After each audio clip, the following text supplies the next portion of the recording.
जेव्हा माणसाचे सगळे ग्रह मान उलटी फिरते तेव्हा माणसाचं लग्न होतं. होय ऐका ना, लग्न झाल्यापासून ऐकूच राहिलं ना, तू बोलू कुठे देती? तुम्ही मायावर किती प्रेम करता, मी नाही करता यावर प्रेम. म्हणजे दुसरे कोणत्या बाईच्या नांदी लागले काय? अव घुटण्यात मेंदू तोयावर नुसतं प्रेम नाही करत, महाप्रेम करतो. शहाजहाननं त्याच्या बायकोसाठी ताजमहल बांधलं होतं, तुम्ही माझ्यासाठी काय बांधसान? अव खेबडे, ताजमहल तर सोड, मी तुझ्यासाठी पत्राचं शेड बी बनवणार नाही. आज बेसरच मानते पुढं. अहो मजाक मजाक करतो तुम्ही. राहुल बोंबल, आज आमचं घर वावर पाहायला पाहुणे येऊ राहिले, तू माझ्या सांग थांबजो बर का?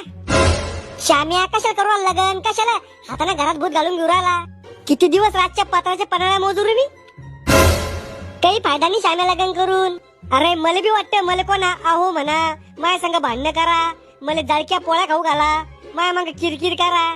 सरळ सरळ सांग ना, काट्याला म्हणून लग्नासाठी? बायको माणसाची जिंदगीतलं सुख आहे. अरे पण मग काय काम आहे पाहुणे पुढं? अरे तो सांगायचं त्याला मी किती चांगला आहे, माझ्याकडे किती प्रॉपर्टी आहे. शामू भाऊजी यायलाच ना तुम्ही, हे खोटं एक नंबर बोलते. खोटं? वहिनी खरंच चांगलं आहे मी, यात खोटं काय? काय खोटं बोललो मी तुला? लग्नाच्या आधी म्हणी तुला काहीच काम करू देणार नाही, महाराणी म्हणी ट्विन. हा हे खोटं बोललो होतो, पण तो बाप खरं बोलला होता. काय खरं बोलले होते माझे पप्पा?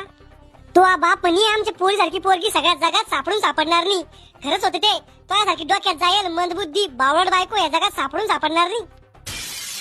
मी जर नसते भेटले ना, तर कोणा पोरगी नसती दिली तुम्हाला, मग रायनं पडलं असतं शामू भाऊजीवानी सांड. आता मला कोण ओळलं तुमच्या भांडणाच्या मधात? अहो तू नसती भेटली तर मी बायको दत्तक घेतली असती.